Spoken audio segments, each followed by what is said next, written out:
Welcome into OutKick, the show, live from New Orleans, Super Bowl 59 edition. I'm going to be on Fox News with Martha McCollum here in a few minutes, dressed as spectacularly well as I am right now. But we're going to give you a solid 20 minutes running through everything. Just came over from Clay and Buck, chaos in the streets. Philadelphia Eagles team buses blocked traffic, so I am just now getting here for the show. We got a lot to run through. Super Bowl 59, obviously, I'm going to give you my pick. We've got Trump coming into the Super Bowl on Sunday. What do we expect? Kamala at the Lakers. Josh Allen wins MVP. Belichick's girlfriend makes some news. Trump's trying to end paper straws, and CNN is losing its mind over an online poster who called himself Big Balls that's been trying to save a lot of us a lot of money. We'll break all that down and more, but I want to start, obviously, with Super Bowl 59. What do I expect to see? Here is my prediction. My prediction is the Chiefs are going to get the win. They are going to cover the -1.5. I also like the over. That means Mahomes is going to get his fourth Super Bowl win, while Tom Brady is calling it on Fox. Now, here is the one challenge that I would add out there that I haven't heard a lot of people talking about. There's been a lot of discussion about the impact of the officiating, the fact that the Chiefs have won 17 straight one-score games. Josh Allen, I think, got the fourth down conversion. What is the impact likely to be of officiating in this game, which is a rematch from 2 years ago? I actually think this could work against the Chiefs. So I'm going to put a little bit of a flag here, a little bit of a star for something you pay attention to in Super Bowl 59, given the fact that there has been massive amounts and discussion surrounding the Chiefs and how plays have gone and been called in their favor by officials.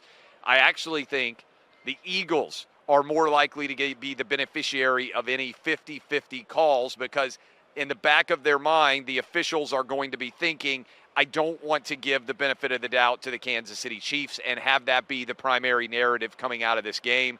So I actually think beneficial calls, to the extent that they have occurred, are actually to go in favor of the Eagles. That is the so-called 50-50 play calls in general. But I believe the Chiefs are going to get the win, get the three-peat. Patrick Mahomes gets his fourth Super Bowl title, and we really begin the next great era of sports debate, which is who's better? No longer Jordan versus LeBron James. Tom Brady has a worthy heir, and I believe it's going to be Patrick Mahomes. I'll be breaking all this down for you on Monday, back from my studio in Nashville. We've had an amazing time here. Props to all our crew. Went out for drinks last night as a thank you for the set that they have built, which is among the best sets anywhere on Radio Row. I hope we're going to be able to do the same thing next year in California. Very proud of the growth of OutKick and what we are producing on a day-to-day basis right now. Okay, Donald Trump is going to be at the Super Bowl. I didn't believe this when they told me, and I read it. I said, there's no way this is true. I was even talking to guys at Fox Sports last night, and some of them were still in disbelief over this. Donald Trump's going to be at the Super Bowl. Guys, this is the first time that a sitting president of the United States has ever attended a Super Bowl. 59 of them. I would have never believed it. Now, former presidents have been to games. First ladies have been to games. Vice presidents have been to games. Never before has the president of the United States traveled for the Super Bowl. I am looking forward to all the pomp, circumstance. Let me give you a little bit of a preview. Fox is ready, and they are going to honor the 14 terror victims. They have a very special opening that you are not going to want to miss, starring all of the people that you have watched all year with the biggest games from Fox Sports, all of the Fox Sports pregame crew. They have got a very special open. I don't think it's been written or talked about very much. Just trust me on this. I was with a lot of the Fox Sports people last night. They were talking about how late they have been out and the work that they have been doing and some of the special acknowledgments and honoring of those victims that's going to occur in a very, very special open. Make sure that you do not miss that. Several stars that may well be involved that I think you guys are going to enjoy. Last night, news. Josh Allen won the MVP. Adam, I believe, if you are watching right now, I think it was 27-23. 50 voters came down very close. Josh Allen ends up being the MVP, winning his first MVP. He's the first to do that since, I believe, 2008 or 2009 without an all-pro teammate on the offensive side of the ball. Peyton Manning was the last to do that. I told you I thought Josh Allen should be MVP over Lamar Jackson. This debate has been going on for months now. And I said the reason was because I think what Lamar Jackson did, while spectacular, was to a large extent helped by this new addition, Derrick Henry, and that Josh Allen has no one anywhere near the offensive talent of Derrick Henry. I'd love to see Josh Allen and Derrick Henry in the same backfield someday just to see what they would be capable of. I think this was the right pick. Let me also say this. We have entered into an era where Patrick Mahomes' excellence, even if the numbers don't always reflect it, sometimes mean even though he is the best quarterback in the NFL, he's not winning the MVP, he's winning the Super Bowl instead. This happened for Brady for a while. The 4 best quarterbacks in the NFL, in my opinion, in order right now, I've told you this is my Mount Rushmore: Patrick Mahomes, Josh Allen, Lamar Jackson, Joe Burrow. That is the order in which I would vote for them. Now, that means to me, Patrick Mahomes is still the MVP. When you're the best quarterback in the NFL, even if your numbers are not the most elite, to me, you are the best playmaker. Having said that, if you ask me to choose between Josh Allen, Lamar Jackson, Joe Burrow, Saquon Barkley, Derrick Henry, whoever else you want to talk about on the offensive side of the ball, I would have voted for Josh Allen over everybody but Patrick Mahomes. And again, to me, when you're the best quarterback in the NFL, which I think Patrick Mahomes is, I would take him every year. Now, I think he's got a better coach. I think he's got a better defense. That certainly factors in here. But congratulations to Josh Allen. I actually haven't been able to follow a lot of the media coverage surrounding this. I hope it hasn't turned into a huge battle, a huge fight over the MVP. I hope people have been willing to accept that it is just a situation where he did a good job and there's nothing negative associated with it in that respect. Okay. Couple of other things that are out there. And again, I'm going to be on with Martha McCollum live from this OutKick stage here in a little bit. Bill Belichick, last night, the girlfriend, the outfit, it has got tongues wagging everywhere over what she wore, over the fact that she's in her 20s, over the fact that Belichick is in his 70s. Belichick wore all of his Super Bowl rings, drawing a great deal of attention to him. Great line from Snoop Dogg talking about how he's a bit of a sports fan for a long time. Remembers back when the Cowboys were good, back when the Chiefs were bad, and he's old enough to remember even when Bill Belichick's girlfriend wasn't born, which brought down the house last night. I don't have a problem with it. Look, both sides know what they're getting into here. Belichick's over 70. She's in her 20s. I would not want to be her dad. That's the only thing that I will say. I'm so glad that I have got the ability to only have 3 sons, because if I had a daughter and she rolled in with a boyfriend that was older than me, I don't know how in the world I would make it through Thanksgiving or Christmas.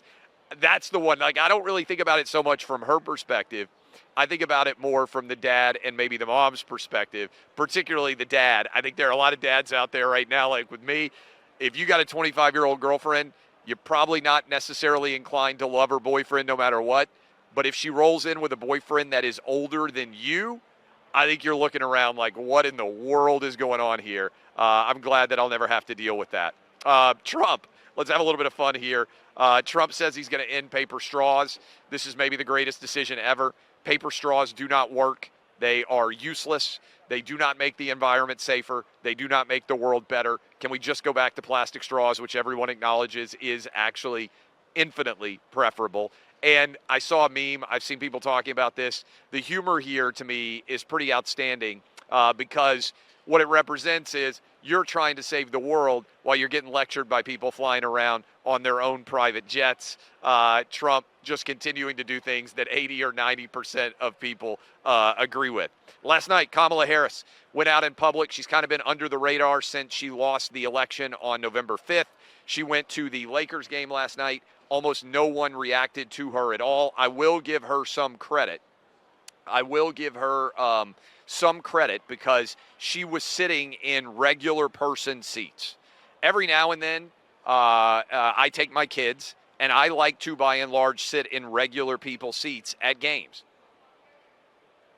And I'll sometimes post a photo, and people will say, why are you in It's more fun if you're an actual fan of sports, in my opinion, to sit in the real crowd if you care about the outcome of the game than it is to be in a suite. This is my opinion. Suite's great for socializing. If you're sort of ambivalent or don't particularly care about the outcome of the game, then there's a different perspective than you could have there. But for me, the one bit of praise I'll give her is she and Emhoff were sitting in normal people's seats. I will also point this out, however. She has no fan base.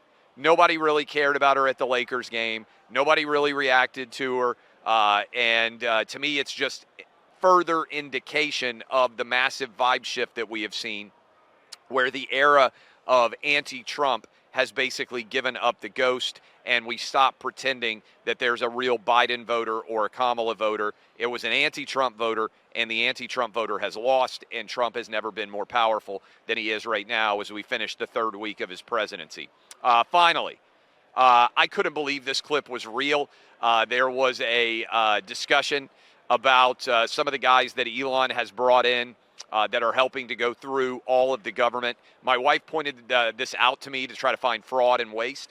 Can you imagine if you had one of the greatest, if not the greatest, entrepreneur, capitalist in the entire country, and he came in to look at your household budget just to cut out all the fraud and waste? Would you think to yourself, my goodness, we're being taken advantage of? Or would you not believe your good fortune?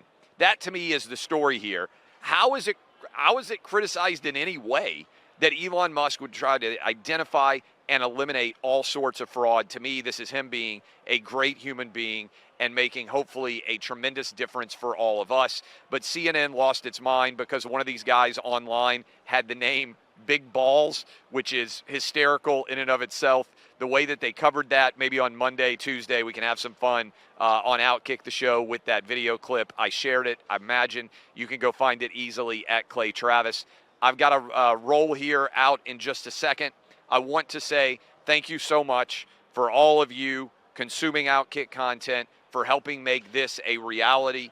I'm looking right now. I don't know how many of you have seen the video or ever been on Radio Row before, but there are hundreds of radio stations in the center part of what I would call basically this ensemble. And what is so extraordinary about this, and I mean this from the bottom of my heart, is I first came to the Super Bowl in Indianapolis sitting at a folding table with 104.5 The Zone. Some of you have been watching or listening to me since then. One of hundreds of guys doing a radio show in a local market. I've been out there. At the time, I didn't even have OutKick. And we have now grown this audience to the point where we have a monster set that I'm sitting on right now, where we have a ton of employees that are busting their asses and doing incredible work every single day, and where we have millions of you consuming our content every single day as well. That is a credit to you. Word of mouth has helped us grow and made this all possible, but I don't ever lack gratitude, trust me, for this experience to go over the last 15 years from sitting at a card table out there doing local sports talk radio in Nashville to now doing this show. And I just came from doing the biggest radio show anywhere in the country. Couldn't have done it without you guys. I'm incredibly thankful and grateful. I feel fortunate to get to do what I do. Let's have some fun. Chiefs -1.5. Enjoy the Super Bowl on Sunday. And I'll be on Fox News here in about 6 minutes if you want to flip over and check me out there. Same outfit. We'll see how this looks. Final hit from the OutKick stage in the Super Bowl. Appreciate y'all. New Orleans has been fabulous. We've had an incredible time. Fox News next.